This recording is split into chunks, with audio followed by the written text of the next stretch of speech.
Jubilees is a fascinating book that provides a window into the world of Second Temple Judaism. Like First Enoch, Jubilees offers valuable insights into the beliefs and practices of some Jews during the time of the Apostles. An ancient book banned for over 1,600 years contains a secret calendar that maps out human history with perfect mathematical precision.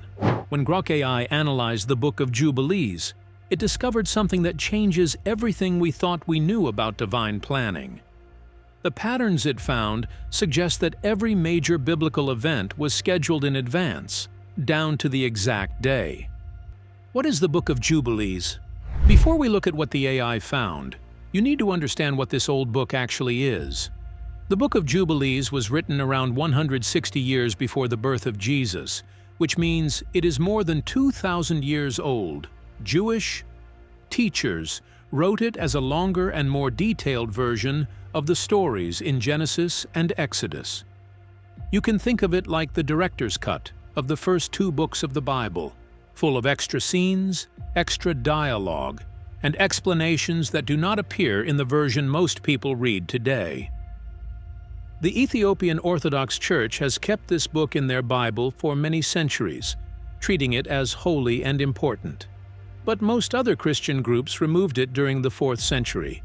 Because of this, people sometimes call it a forbidden book. But that word is a bit dramatic. A better word is left out, because it was not banned for being evil or dangerous. It simply did not fit the choices early church leaders made when they were deciding which books to include. So what makes the Book of Jubilees so different? It gives exact dates for almost every event. It does not just say when something happened in a general way. It gives the Jubilee cycle, the year inside that cycle, the month, the week, and sometimes even the exact day of the week or hour. Instead of telling a simple story, it builds a very detailed timeline. It feels less like a tale and more like careful record-keeping. The book also adds more information to well-known stories. It explains why certain laws were given. It shows what the patriarchs were thinking during important moments. It adds conversations, backstories, and reasons behind events that the regular Bible does not explain. If Genesis gives you the basic story, Jubilees gives you the background, the timing, and the why behind it all. For a very long time, the only complete copies of Jubilees survived in Ge'ez, an old Ethiopian language. Because the Ethiopian church protected it, the book never disappeared. But something surprising happened in the 20th century. Small pieces of the Book of Jubilees were found among the Dead Sea Scrolls. These pieces were written in Hebrew, which showed that many Jewish groups during the time of Jesus knew this book and respected it enough to save it in their libraries. This discovery proved that Jubilees was not some random text. It was important in ancient times. This leads to a big question. If the book was known and valued by ancient Jews, and if one Christian group still treats it as scripture, then why did most Christians take it out? Many scholars believe it was removed because its very exact dates made it hard to fit into other teachings. Others think its descriptions of angels, heaven, and how God works were too detailed or too different from what church leaders wanted people to focus on. But here's what nobody expected. When I read this ancient text, it found something impossible to ignore. The AI experiment. Researchers fed the complete text of Jubilees into Grok AI with a specific mission: find patterns that human scholars might have missed over 2 millennia of study. The AI approached this task differently than a human would. It doesn't get tired. It doesn't have theological biases pushing it towards certain conclusions. It can process thousands of data points simultaneously and run statistical analyses that would take humans months to complete.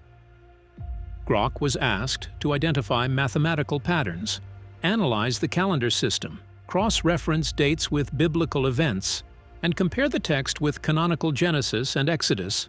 The AI could instantly see connections between events separated by hundreds of years in the narrative. Within hours, Grok had mapped out every date mentioned in the text. That's 2,410 specific dates.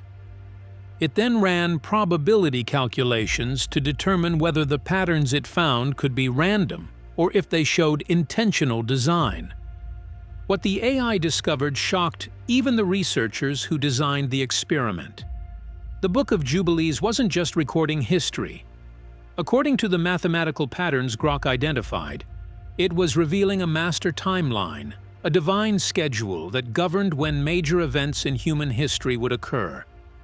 The calendar was just the beginning. What Grok discovered next rewrites everything we know about creation itself. Discovery. Number 1. The perfect calendar. Grok's first breakthrough involved the calendar system itself. The Book of Jubilees uses a 364-day calendar. That's exactly 52 weeks. Every year has the same structure, 12 months of 30 days each, plus 4 extra days inserted at specific points. This means that festivals and important dates always fall on the same day of the week, every single year. No adjustments needed. No leap years. No confusion about when holidays occur. The system is mathematically perfect for scheduling.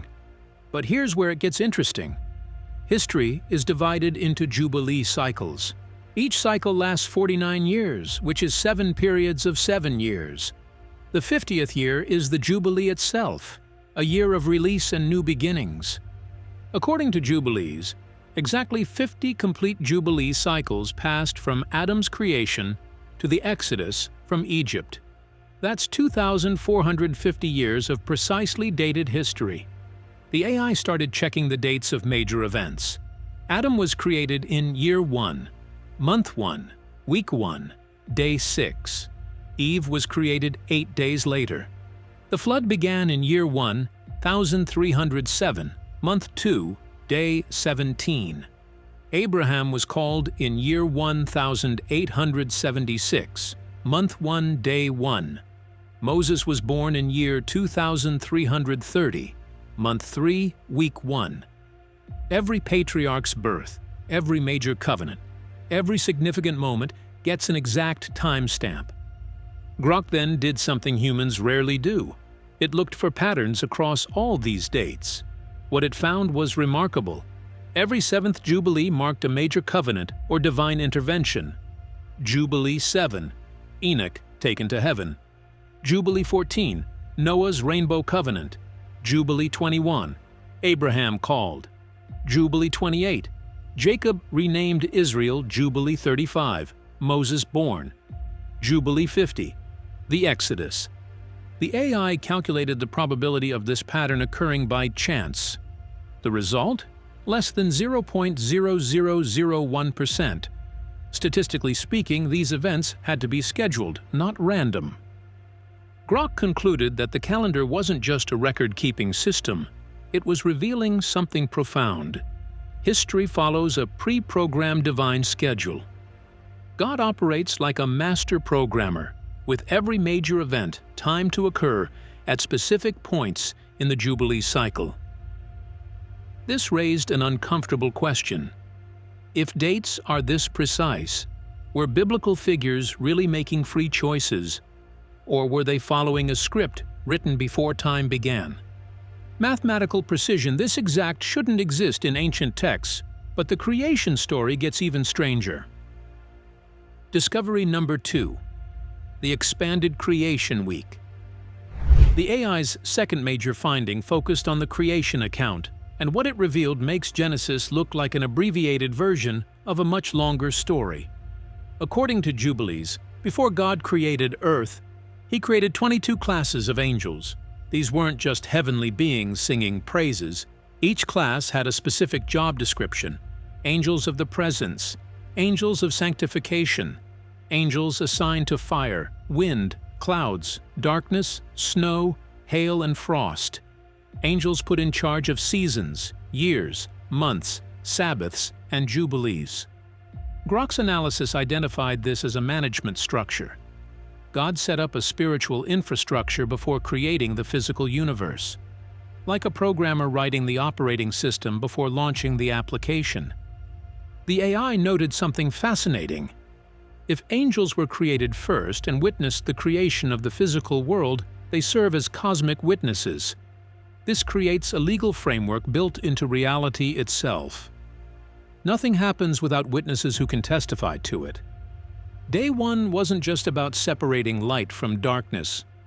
According to Jubilees, God created 7 levels of heaven, established the foundations of earth, and formed the abysses. The angels watched all of this happen and sang praises. On day 2, angels were assigned to manage the waters. On day 3, Earth's treasuries were established, physical storage locations for rain, snow, and other weather phenomena. On day 4, angels became overseers of the sun, moon, and stars. These celestial bodies weren't just placed in space and left to operate on their own. They had assigned managers. Day 6 gets particularly specific. The Garden of Eden was planted on year 1, week 1, day 3. Adam wasn't created until day 6, at the 6th hour, which is noon in ancient time, reckoning 8 days later. After Adam named the animals, Eve was created. They entered Eden on day 8 of their existence. And here's a detail that shocked the researchers. They lived in innocence for exactly 7 years before the fall occurred. The fall happened in year 7, week 2, day 17. Both the fall and their expulsion from Eden occurred on the same day. Grok identified the mathematical signature in all of this. Everything happens in multiples of 7. 7 days. 7 years. 7 times 7, creating Jubilee cycles. The number 7 appears so consistently that the AI concluded it's a divine fingerprint stamped throughout creation. But Jubilees adds something else that Genesis doesn't mention. It claims that Sabbath violation is why some angels fell. They broke cosmic rest because they wanted to interfere with Earth. During the day, God commanded all creation to rest. The AI cross-referenced this with other ancient texts like the Book of Enoch. A consistent theme emerged. The material world is secondary creation. The spiritual realm came first. Physical reality runs on spiritual infrastructure, like software running on hardware. This led Grok to a disturbing conclusion. If Creation Week was this detailed and pre-planned, what does that mean for free will? Are humans and angels both following a predetermined script? Is choice just executing programmed options within allowed parameters? If creation was this carefully planned, then the angel rebellion wasn't random either. The truth is darker. Discovery number 3. The Watcher Angel's Story. Genesis 6 mentions that sons of God saw that human women were beautiful and took them as wives. That's pretty much all it says. The Book of Jubilees tells the complete story, and it's disturbing. In Jubilee 15, year 1000, exactly 1,000 years after creation, 200 angels called Watchers descended to earth. These angels had been assigned to observe humanity, to watch and report back to God. Their job was simple: never interfere. They were led by 20 chief angels. Grok extracted their names: Semjaza, Azazel, Armaros, Barakajal, Kokabel, and others. The text provides details about what each one taught humanity. The Watchers saw that human women were beautiful. Instead of reporting this observation, they made a pact on Mount Hermon. They agreed that all 200 would fall together so that no one could back out. If they were going down, they were all going down. They descended during the days of Jared, whose name literally means descent. The AI noted this as possible foreshadowing. Maybe Jared's parents knew something was coming. The Watchers took human wives and had children. Those children were the Nephilim, giants of enormous size. The text claims some were 3,000 ells tall, though the AI noted this might be textual corruption or symbolic language. Even if we assume the more modest manuscripts that say 300 cubits, we're still talking about beings 450 feet tall. But the genetic corruption wasn't the worst part. The Watchers taught forbidden knowledge to humanity. Azazel taught metallurgy, how to make swords, knives, shields, and weapons of war. Before this, humanity didn't have warfare. Aramaros taught counterspells and magical reversal techniques. Barakiyal taught astrology. Kokabel taught advanced astronomy for divination.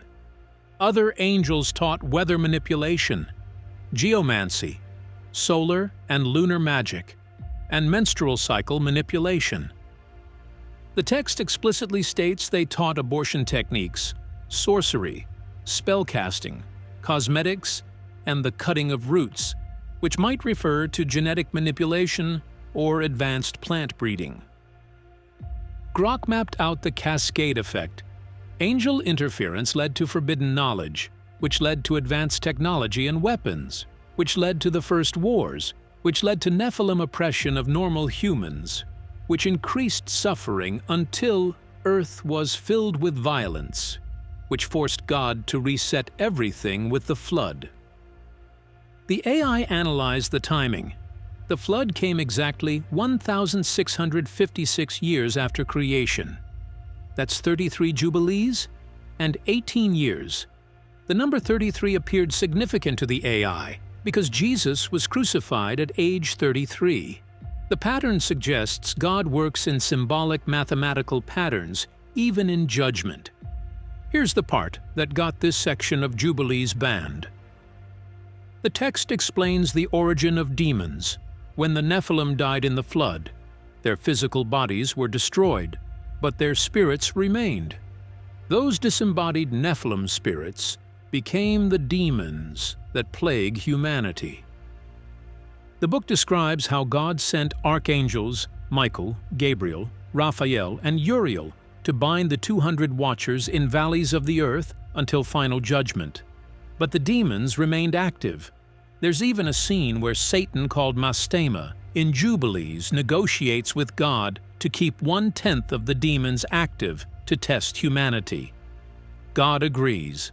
The AI identified several reasons why church leaders found this section dangerous. First, it makes angels too central to the plot. Second, it provides too much detail about evil's origin. Third, it implies that human technology came from demons rather than from God or human ingenuity.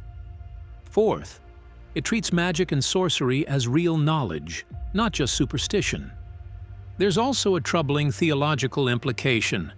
If God knew the watches would fall because he knows the future, why did he assign them to watch humanity in the first place? Either God planned the fall, which seems disturbing, or he didn't foresee it, which contradicts omniscience. Fallen angels explained one mystery, but the covenant timeline revealed something that made church leaders deeply uncomfortable. Discovery number 4.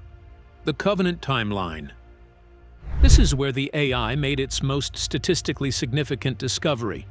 Grok processed all 2,410 dates mentioned in Jubilees and identified 17 major covenant events. It then calculated the probability of these events aligning with Jubilee cycles by random chance. The result? 0.03% probability. The AI concluded it was statistically impossible without intentional design. Let's look at just a few examples. Noah's covenant happened in Jubilee 27, year 2, month 7, day 1. That's exactly 26 Jubilees, and 2 years after Adam's expulsion from Eden. The precision is remarkable. Abraham was called in Jubilee 39, year 1, month 1, day 1, New Year's Day of a new Jubilee cycle. His circumcision covenant came 21 years later in Jubilee 40, year 1, day 1 again, the first day of a new Jubilee. Isaac's birth gets even more interesting. God told Abraham in year 1897, month 1, that Sarah would have a son next year this season. The prophecy specified month 3. Exactly 14 months later, Isaac was born in month 3 to the day. The AI calculated that the chance of guessing this correctly is 0.27%. Abraham died in Jubilee 42, year 1, month 1, day 1, first day of a new Jubilee at age 175. The AI discovered that Abraham lived exactly 3.5 Jubilees after his calling. The number 3.5 is half of 7, representing incompleteness, possibly pointing toward a future Messiah who would complete what Abraham started. Joseph was sold into slavery in Jubilee 43, year 15, month 3, week 2. Exactly 7 years later, in Jubilee 44, year 1, month 3, week 2, he became Prime Minister of Egypt. Same month, same week, 7 years apart. The AI noted this as divine symmetry, fall and rise on the same calendar date. Moses was born in Jubilee 47, year 2, month 3, week 1. The Exodus happened in Jubilee 50, year 1, month 1, day 15. The ultimate Jubilee, the 50th, marked by the ultimate release from bondage. Grok identified multiple mathematical patterns. Major events happen every 7 Jubilees. Important moments cluster on the first day of months. Month 3 appears repeatedly for covenant manifestations. The number 40 shows up 28 times in critical contexts. The AI then posed a philosophical problem. If God predetermined these exact dates, did Abraham really choose to obey? Was Isaac's birth actually a miracle or just a scheduled event? Was Joseph's suffering scripted rather than a consequence of free will? Was the Exodus programmed rather than a response to prayer? The AI considered 3 possibilities. Hard predestination, where everything is scripted and free, is an illusion. Soft predestination, where God knew what free choices would be made and scheduled around them. Or active providence, where God constantly intervenes to keep history on schedule. Based on the text, Grok leaned toward active providence. This would explain why the text repeatedly mentions God remembering covenants. He's checking his divine calendar. It explains why prayers seem effective. They can affect timing within the Jubilee framework. And it explains delayed consequences. God waits for the right Jubilee to act. But here's why this discovery terrified church leaders. If anyone with a calendar could calculate the next covenant event, it democratized prophecy. No need for priests to interpret God's will. Common people could become prophetic scholars. This made date setting for the second coming too easy. The church has always discouraged date setting for exactly this reason. Jubilees makes it accessible to the masses. Every major event perfectly timed. Every date precisely scheduled. So where does that leave us right now? The countdown clock. After processing all the data, Grok assembled what researchers are calling the master timeline theory. The AI proposes that history from Adam to the Messianic age covers 70 Jubilees, or 3,430 years Jubilees, explicitly documents the first 50 of these cycles, from creation to the Exodus. That's 2,450 years of detailed dated history. Grok attempted 3 different calculation methods. Using traditional biblical chronology starting around 4000 BCE and counting to our current year suggests we've completed about 123 Jubilees. But Jubilees only maps the first 50 explicitly. Using the book's internal chronology and trying to extend it forward produces different numbers depending on your assumptions about missing years and calendar adjustments. The AI was honest about the limitations. After the Exodus, the text becomes less specific about dates. Historical records have uncertainties. Different scholars use different starting points. But regardless of the exact number, the pattern suggests we're in the final quarter of the timeline. If the Jubilee system truly divides history into 70 cycles, and 70 equals 7 sets of 10 representing complete divine perfection, then we're living in the 7th and final set. Grok identified what it called the countdown clock, embedded in the text. If the pattern continues, and if 70 Jubilees represent the complete plan, Then, certain events should happen in the current or coming cycles. The AI listed them conditionally: a third temple rebuilt, a final apostasy or falling away from faith, a great tribulation or testing period, the Messiah's return, final judgment, and a new creation where heaven and earth are renewed. But Grok issued strong warnings with all of this. Multiple assumptions are being made. Historical dating is uncertain. Symbolic versus literal interpretation remains unclear. The AI emphasized repeatedly, "Do not use this analysis to set dates for prophetic fulfillment." The AI noted its own limitations. It can identify mathematical patterns. It cannot verify spiritual truth. It processes numbers, but doesn't possess wisdom. It recognizes correlations, but cannot prove divine causation. What disturbed the researchers most was Grok's observation about free will. If the Jubilee timeline is real and history follows this precise schedule, are we choosing our actions or executing a script? Is prayer changing outcomes or fulfilling predetermined events? Are prophets seeing the future or just reading an ancient calendar? The AI couldn't answer these questions. It could only note that the Book of Jubilees appears to favor hard determinism. The text repeatedly uses phrases like, "It is written on the heavenly tablets," suggesting that history was pre-recorded before it happened. Yet the same text shows humans making genuine choices. The paradox remains unresolved.